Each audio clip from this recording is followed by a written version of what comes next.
Om Sahana Vavatu Sahanau Bhunaktu Sahaviryam Karavavahai Tejasvinavadhitamastu Ma Vidvishavahai. Om Shanti Shanti Shanti.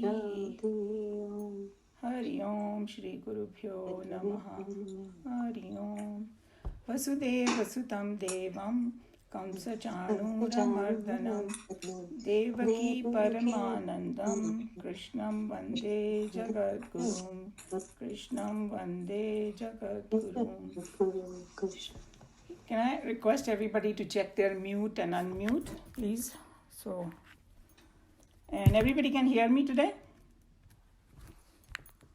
Right? Okay. Yeah. Because last few times you didn't. Okay. So let's go back to our Bhagavad Gita. Oh yeah, chapter 3. So we are on the last verse, right? Conclusion of chapter 3. It was a very interesting chapter, especially because it had the whole science of Karma Yoga, which is like a very important aspect of Bhagavad Gita. One second, okay. On the right page here.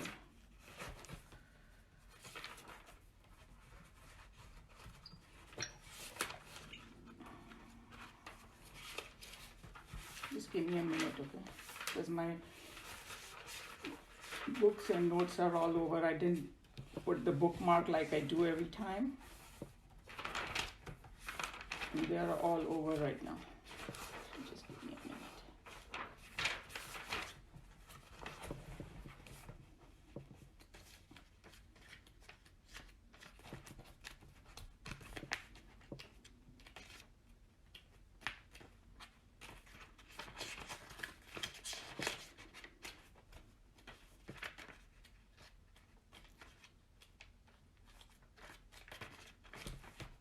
Okay, I am on the right pages now.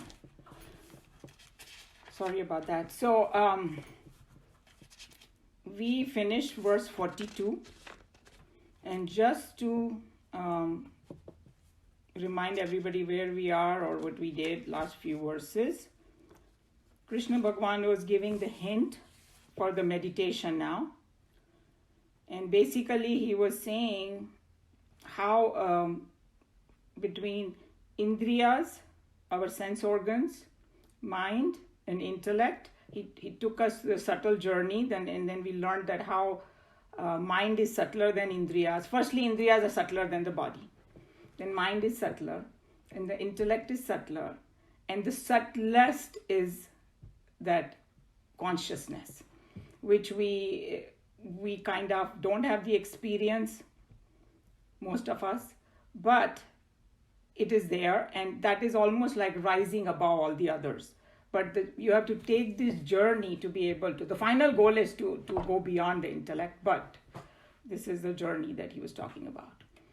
And he also said that how rag and dvesh, likes and dislikes, you have to, at every level you have to combat with that, because that is the enemy.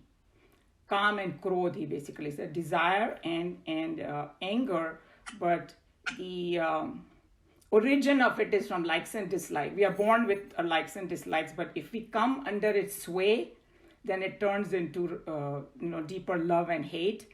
And then at intellect level, so it starts with expressing at the sense level, and then when you give it emotion to it, it becomes love and hate.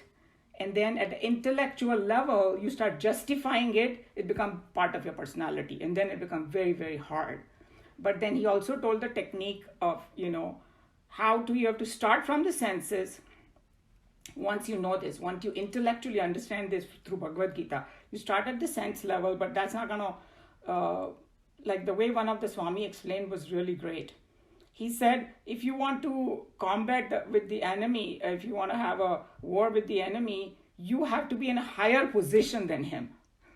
Like they used to have these olden time wars where these people used to be on the ground, and if somebody smart will go on the top of the hill and start throwing weapons and all that. Okay, so it's so scientific. So here he's saying that at sense level, if you cannot manage it, go to your mind then. Sit in the seat of mind and then manage at the sense level. So, creating positive emotions and all that. And if the calm and Krodh has taken made his home in your emotions or in the mind level, then you got to go to intellect level. And then from intellect, you try to catch it from there. And, intellect mein ghus gaya hai. So then by knowledge and all that, you say, hey, this is not right. I'm justifying it wrong. And remove all the justifications from there, And finally, this journey, if you continue, you transcend everything. And then in this last verse, he's going to talk about that how that's the only way it is going to get completely destroyed, the enemy.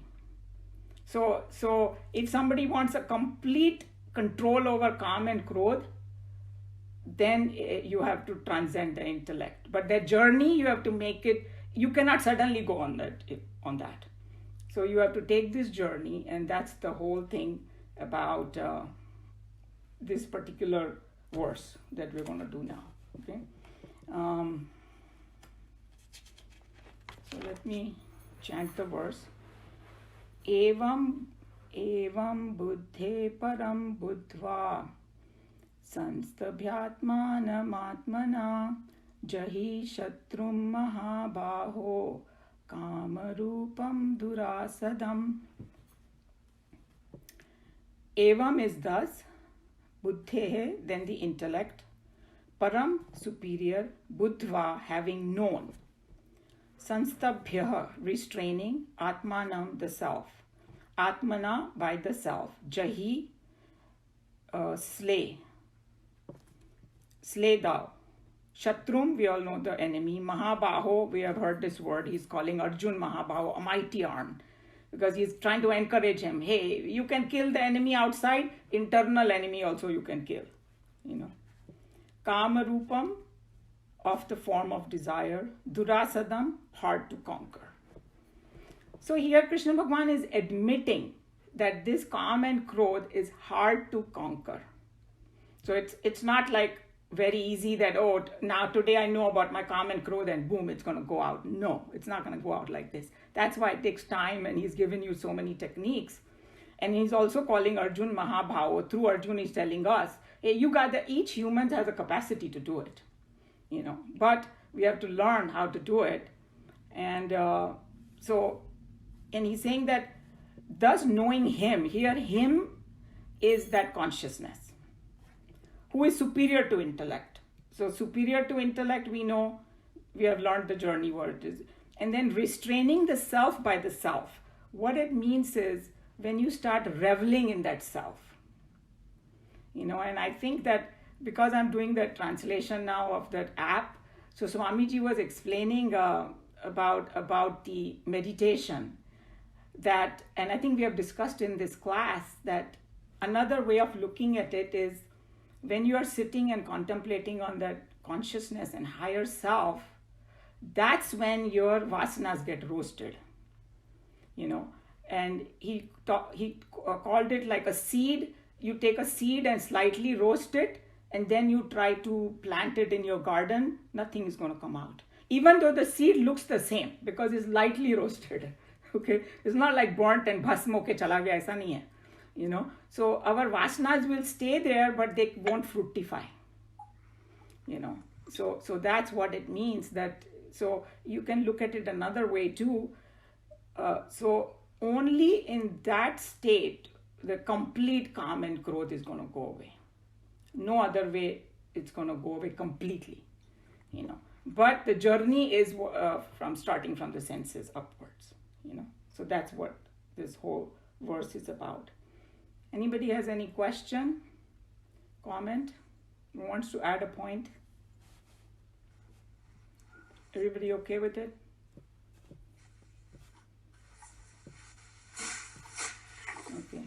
Somebody's Prem ji आपका mute नहीं, आपको कुछ पूछना है Prem ji? Yeah.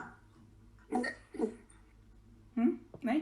हाँ, Vandana, you have a question? Yeah. This consciousness, do we kind of will it subconsciously, consciously? You know, I have a tendency to get angry or some situation forewarned. So is it making your conscious, like self-awareness? I think you may be getting confused with the consciousness, that we are conscious of something versus the consciousness what they talk about in Vedanta. Vedanta consciousness is that how do I say, that power from where everything comes. Because it's like our problem is that we live too much in the physical world, so we equate everything with the physical world. And what we have learned through the Vedanta, that there is something beyond it that is the most powerful and that gives power to everything else. So when they talk about consciousness, it's that consciousness. Okay. Yeah. So that factor. So you should you should always go towards that superior level of Vedanta, like we are often taught, that put it on the consciousness, it will resolve itself.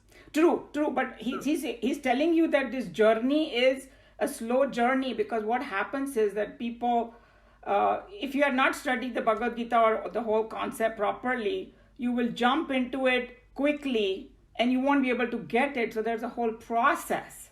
So, you have to start with the Karma Yoga. So Karma Yoga is more like, okay, at first I'm very selfish all the time and all, and now I gave importance to other people. So I start with my family, other members in the family, or beyond the community, and then go higher and higher. That way your mind becomes pure. And when the mind becomes pure, then when you study this concept of consciousness, it will dawn upon you. You will understand deeper and deeper. Otherwise, you will understand at a very superficial level and nothing is going to happen. So that's why this process is there. And that's why he spent the whole chapter 3 on Karma Yoga. Because for us, Karma Yoga is very, very, very important. And the other reason that Krishna Bhagavan gave is, we are born in this body, we have to do karma. And everything comes under karma only, like even breathing and everything. Those are auto karma, true.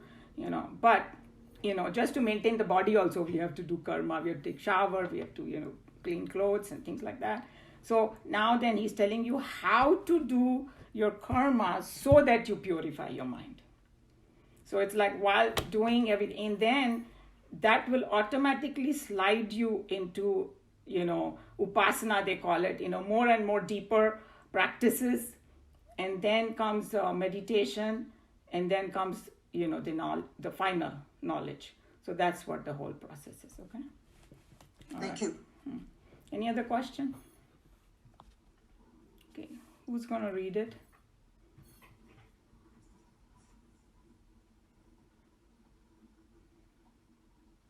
Whoever has this blue book. Sushil ji, Anil ji, koi bhi? I have the old book, I can read from that. Which, the blue one? No. Oh, the other. So maybe Anil ji can read it, because उसमें थोड़ा सा कम है commentary में. Okay, I'll read it. Thus, knowing him who is superior to intellect in restraining the self by the self, slay you, O mighty armed, the enemy in the form of desire, no doubt, hard indeed to conquer. With this stanza, not only does the chapter conclude, but the special advice demanded by Arjun has also been finally given. Through knowledge alone is ignorance ended. Through a lived experience of the self alone can we end our ignorance of the self.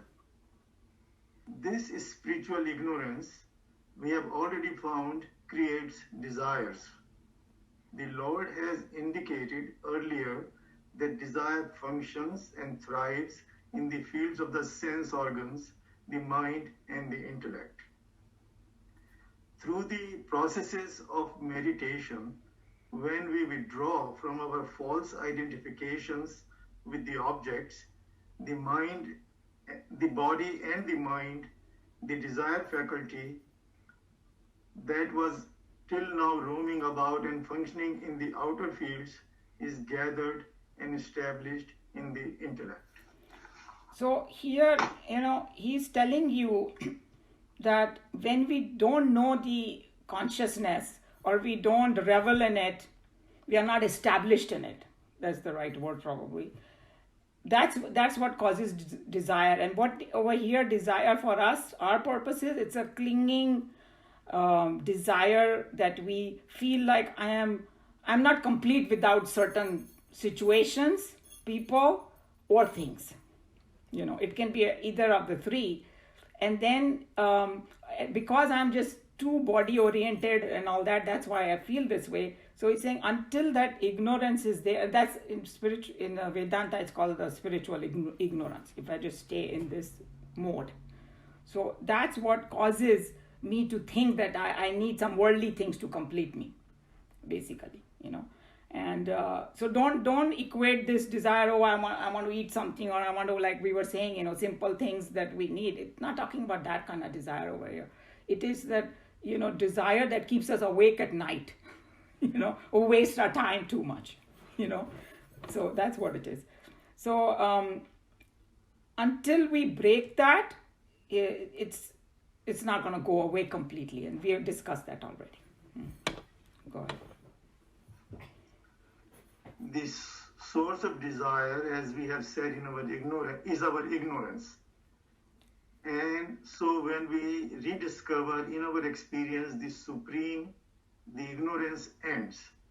And thereafter comes the perfect victory over the inner saboteur, the one that loots away our peace and perfection, the devil that kidnaps us away from our divine kingdom to the dark caves of despair and sorrows, pains and agitations, sins and tragedies.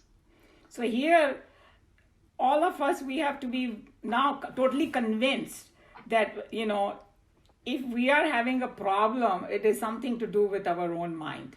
There's nothing to do with the outside world or the people and all that, because we, that's how we are we grow up thinking, hey, my problems are caused by other people. And here Krishna Bhagavan is saying it's nothing but your own ignorance. And if somebody says, कि भाई वो शैतान कहाँ बैठा हुआ है, or devil, यहाँ मेरी book में Satan लिखा हुआ है, they changed it, I guess, because of maybe Christian people use this word more. So where is the Satan sitting? It's nowhere outside. It is in our own mind. And another thing is that this war, it's depicted by the war outside in Bhagavad Gita, because the Mahabharata war was happening outside, but it's a symbolism of the war inside us, between the good and the bad and all that. So he's saying that our peace is and perfection and all this looted away by our own calm and krodh. Basically, he's bringing us back to that, And this is the only way to finally remove it, to remove that ignorance. And I think the best example is of that rope and snake. I know there are a lot of people who came later over here in the class. So I will just talk about that example, because there's such a perfect example they use in Vedanta, that at night, there's a rope lying in your backyard and there is not enough light there, and you think it's a snake. So until you know it's a rope, or until you see the rope, you are so scared, and that snake becomes so real to you, and then you imagine this big thing about it's going to bite me, and then I'm going to go to the doctor, I might die, this, that. Actually, there was no snake at all. So the fact that I'm seeing the snake is the ignorance. And then the analogy is the guru comes and puts the light on it, and he says, you fool, this is not a snake, it's a rope. So the moment you see the rope, everything is gone. All your fear and frustration, everything is gone. The same exact thing over here, that once somebody, connects to that consciousness and get established in it, then there is all that calm, krodh is just, it's like, boom, gone. It's part of the ego anyway. All of that it's not real. just, there is a very good example, that drishtant actually. There was one fellow who goes to his guru and says, I'm so angry. So he said, oh, really, you are? Yeah, this anger is making me very frustrated and things like that. So he said, show me where it is. I'll beat it up. Bring the danda and I'm going to beat this. He could not show him where the anger was. It's just made up in his own head, It's not really that. I like that. Drishtant is very good. Okay. Padhiye. As long as we maintain in ourselves the limiting adjuncts of the matter envelopments, so long we will not be able to realize our divine potentialities. Instead, in our delusion, we will understand ourselves to be nothing more than the little ego, limited, bound, finite, and ever sobbing. After the rediscovery of our own diviner existence, we will be able to live restraining the self by the self. In a perfect Buddha's life, his ego functions completely under the control of the divinity in him. No more than can the desired impulses, if at all they rise in the mind, play their mischief and bring about any devastation in our inner life. So he's just talking about, here very interesting, he used Buddha's like the ego functions completely under the control of his diviner in him. Because sometimes, we have discussed that, I think Kamlaji had also brought that point, hey, don't we need the ego to function in this world? From a very technical perspective, yes. I mean, even though I know I'm consciousness, your consciousness, I cannot go outside in the world and in the vyavharik sense, transactional world, I cannot say, hey, I don't have any name, I am that conscious. I got to say my name, I got to have that individuality. But so there is a reason that in the body, yes, we need that. But what he's saying is that for the people who have reached that state, that ego is under their control. They're not driven by it. For us, we are driven by our anger, our frustration, hatred, and we function from that, low level. But these people, and the famous story, I think all of you probably know, but it's very relevant here, that one time, all these great people have people who hate them also, It's a small number, but there are people who would be against them. So there's one guy who didn't like Buddha, and then he would come and start cussing at him and shouting at him, and Buddha would keep smiling. He wouldn't say anything. But his devotees were getting more upset that, he's coming. Yeah. Hari Om Shireen. Hari Om, sorry we are late. It's okay, just mute yourself if you don't mind. Yeah. So Buddha is like smiling.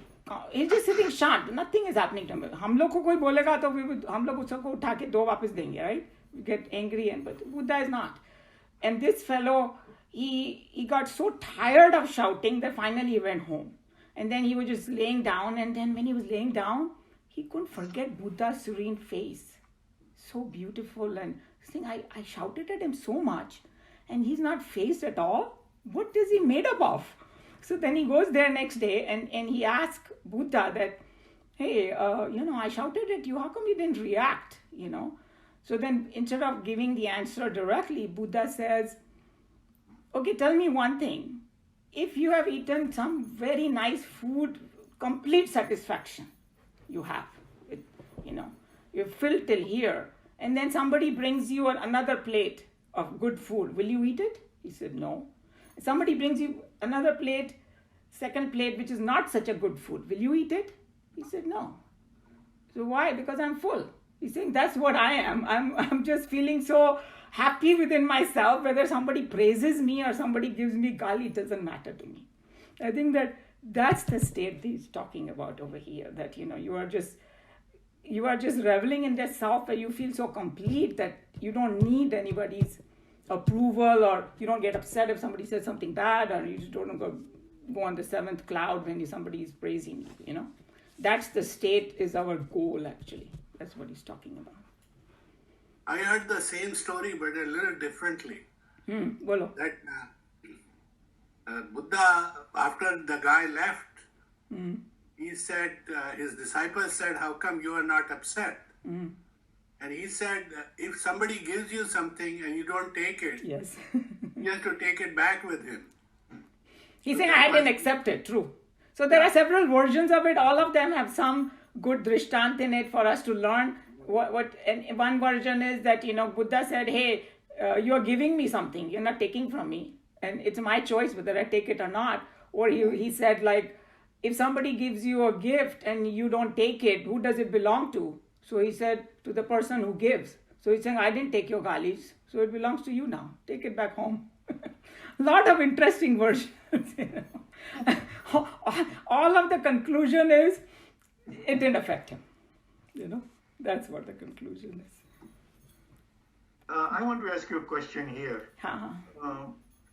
When it says here, his ego functions completely under the control of the divinity in him. So is it the same as using the ego as a tool for greater good? Yeah, see, that's why I was saying that I made that comments that what is ego is this limited self, right? That I feel like I am separate from that consciousness. That's what ego is all about. It's a separation. But technically speaking, in this world to live for the transactional thing, we do need that separation, right? Because we have different, हमारे रिश्ते अलग-अलग हैं, हमारे, I behave one way with my children, another way with my brother and sister, another way with my husband or friends and all that. So that व्यवहार में ego का role है. But वो ego मेरे control में है. It's like a tool, just like exactly what you said. So that's the correct way of looking at it. And the same way I had told about anger, it's not like if भगवान ने वो हम लोग को anger वाली feeling दी है, it's like a mini tool with us also. Sometimes, हमने वो example दिया था ना कि वो बच्चा अगर अपनी उंगली डाल रहा है तो हम थोड़ा आंखें दिखाएंगे उसको, थोड़ा क्रोध भी दिखाएंगे, पर वो controlled क्रोध है, So that's what he's talking about. Because we cannot be like totally Puritan, like one Swami was saying that somebody, it's a nice joke that, somebody went to buy a pizza and gave the money, and this was a sadhu who was probably buying the pizza or something. And then he wanted the change, and the guy sits there and says, the change, you have to do it within yourself. Started talking Vedanta over there. So Swamiji said, that's not going to work. He needs his change back because he gave the money. So everywhere you cannot use that hi-fi. In the Vyavaharik sense, do it knowing fully well who you are. And I think that one very good example, Drishtant, comes to me. I always learned by Drishtant. That's why I share it with you. It's like an actor. An actor is playing a role, but he never forgets who he is. The day he's going to forget, usko mental hospital mein le jayenge log. If he comes, if that Amitabh Bachchan becomes a coolie and he comes back to his wife and says, मैं coolie हूँ, मेरे को सामान उठाने दो. So that's what they're talking about, that internally, very well knowing that I am that consciousness.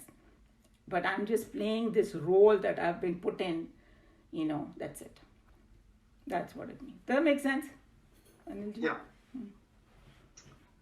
It is very interesting to note that the philosophy of the Gita preaches a constructive reorganization of life and not the destruction or rejection of life's possibilities.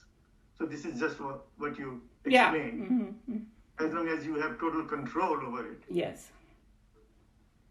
Desire being a painful, leprous, oozing wound, we are lovingly advised about a balm to cure this malady and to live thereafter in all efficiency as a master of circumstances and a lord of our own emotions. A seeker who has accomplished this in himself is called a God-man, a sage, a prophet. So that answered your question. So here, basically in Bhagavad Gita, it's like it is meant for everybody, and wherever you are, you can start. And as we progress in right now we are only in chapter 3, we have so many more, 15 more chapters to go, you will see that how Krishna Bhagavan guides you at every level. And there are chapters in which he will say, okay, why don't you do this? Okay, you cannot do this, then do this. If you cannot do A, do B. You cannot do B, do C. You cannot do C, do E. इतना वो हमको बताएंगे कि भाई, start from there, and wherever you start from, intellectually you should understand the goal. Okay, it's like, okay, I want to go to an unknown territory, but first I got to study what it is. I got to ask other people who have done it, and that's why we go to saints and sages, and this is like a manual that we are studying, manual of life that we study. We understand intellectually our goal. I have not been there yet, but it's like a GPS. These days without GPS, we cannot do anything. This is like a GPS. That, okay, now I know what to go, what problems are going to come in the raste mein, hazards that come, how to kind of avoid them and keep on my path. And he already called this Kam and Krodh roadside robbers, right? And then they call them the, enemy of the wise. Because wise people know that these are the enemy. So then you know how to avoid this and keep going. And the example you gave of GPS, you have to trust the GPS 100%. Yes, true. Very good point. Yes, and it's going to come, now we are going to move into chapter 4. And the most famous, like everybody quotes that, Shraddhavan labte gnanam. That if you have Shraddha, then only you're going to get this. And I think it was called Jung. How do you say that? Jung. Anybody heard about him? He's like a philosopher. Jung, yes. Carl Jung. He said, in the outside world, you believe what you see. In the inside world, you see what you believe. I thought that was such a beautiful, because some of these philosophers, their statements are so deep. So you have to trust the GPS, for sure. And that's where you have to trust this, and that's why it's Krishna Bhagavan, when he's talking to Arjun, most of the time he says, that's what the wise people say. That's what the Upanishads say.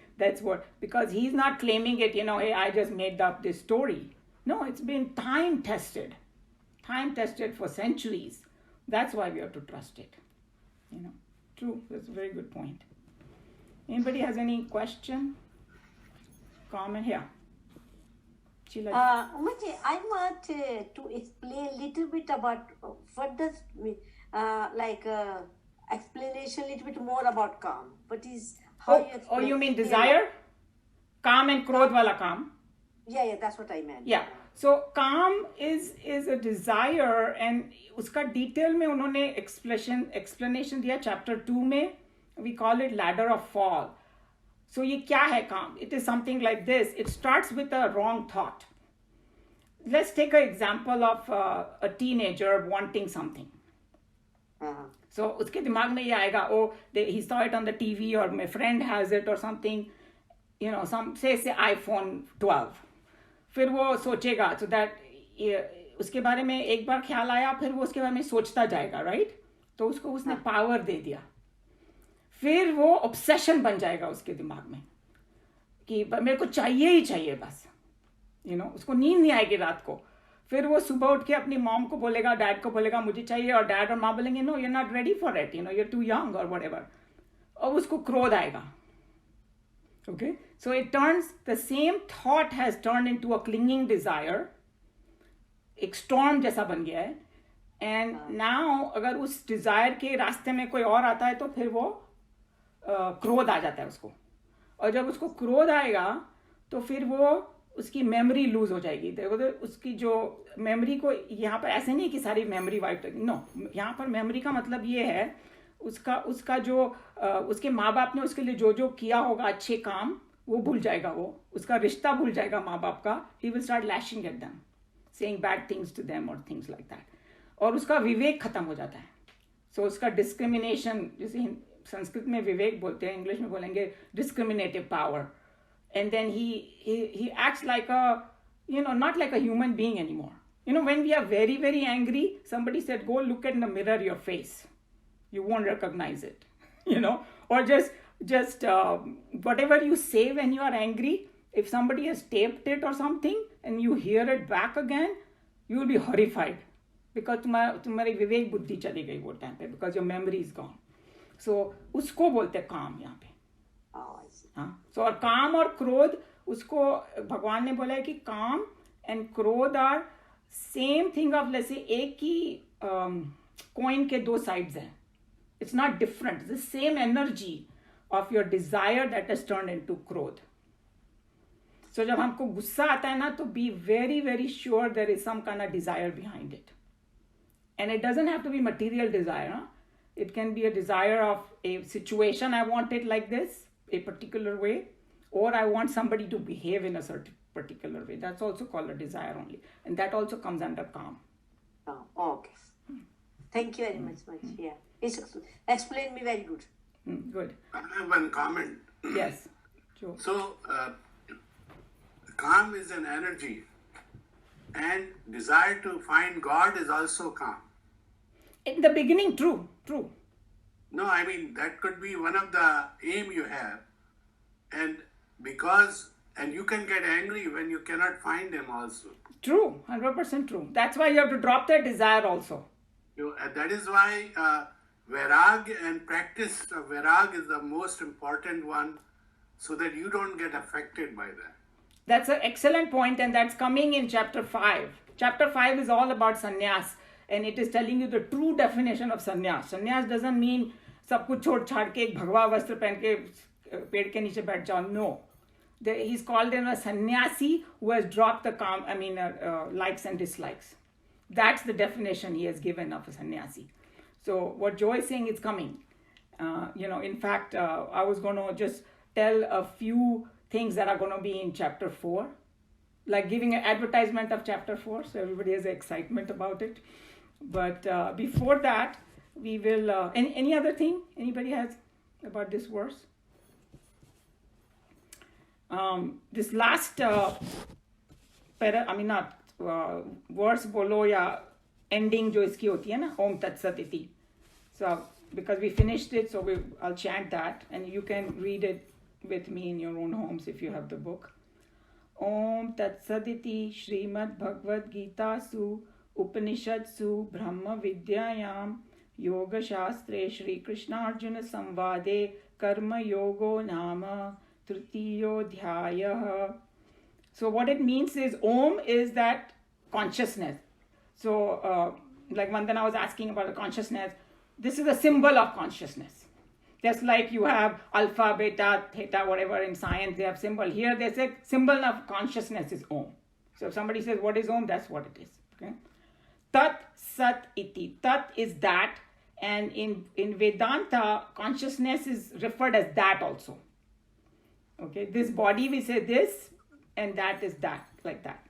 So Om Tat means that. Sat is truth.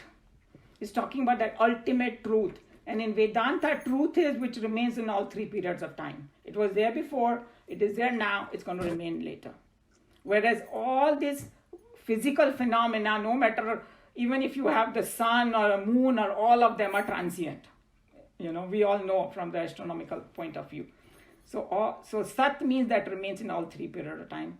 Tat Sat Iti, this Srimad Bhagavad Gita Su, this is Srimad Bhagavad Gita.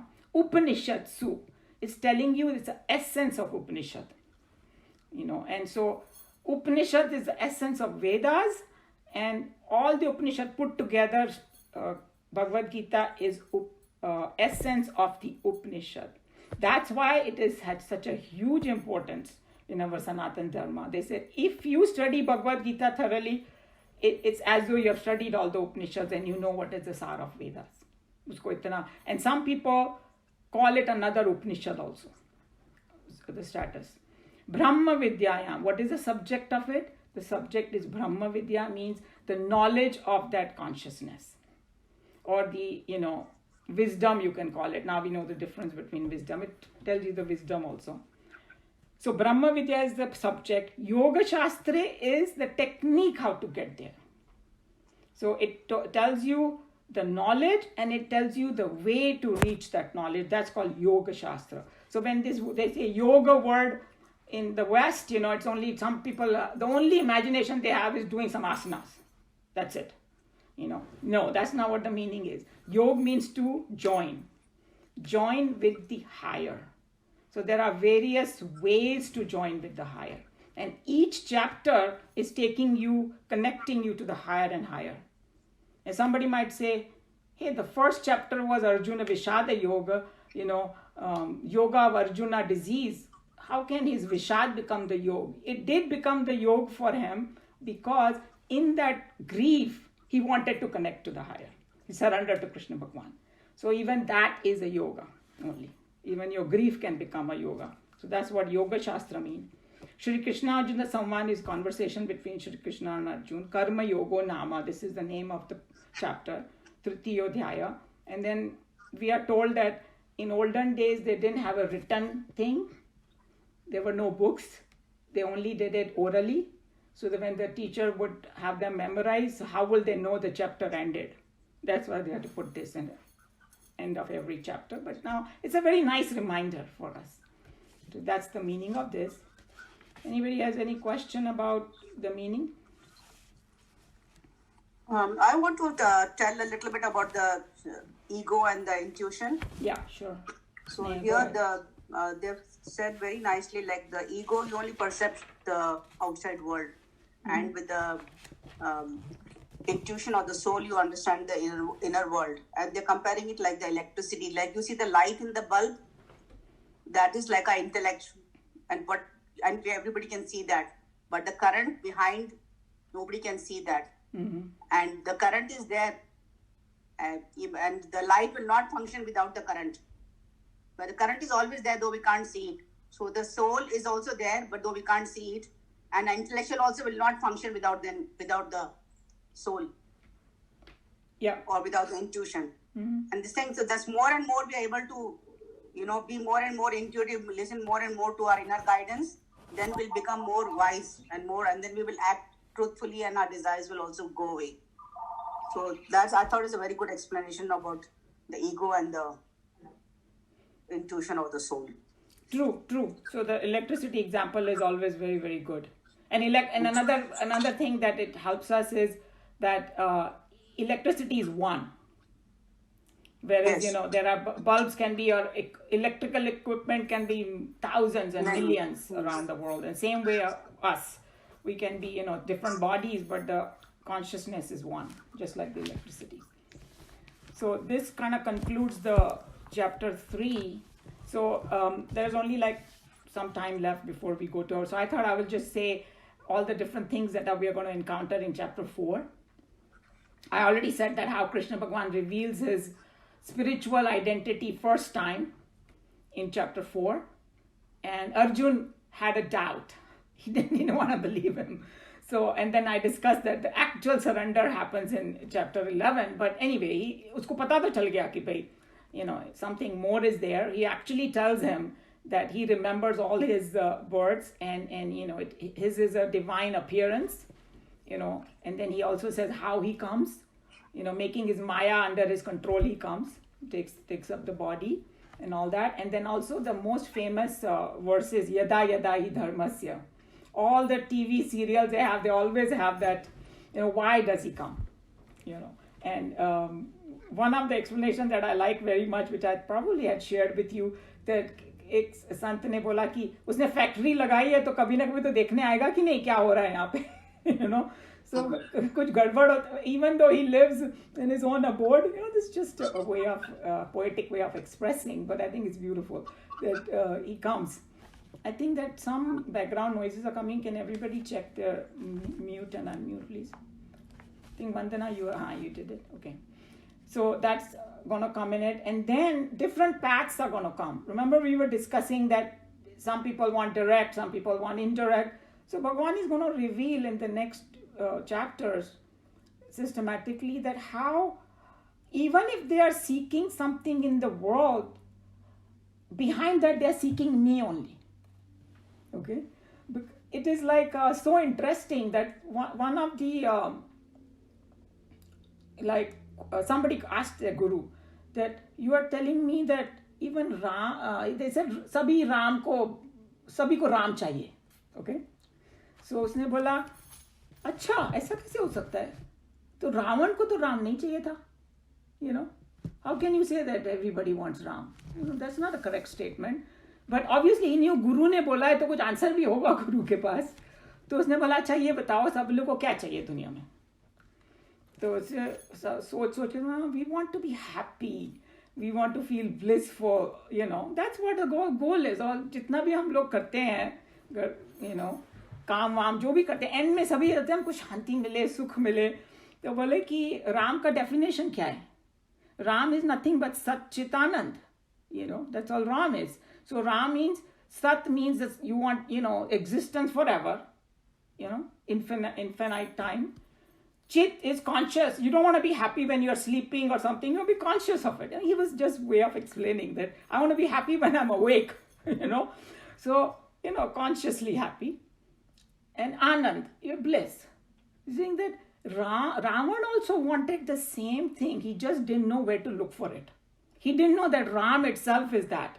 So that's why वो उसकी बीवी के पीछे भागा, ये किया, वो किया, He just looking at the wrong place, but he also seeks Ram only. So that's what the whole thing is about.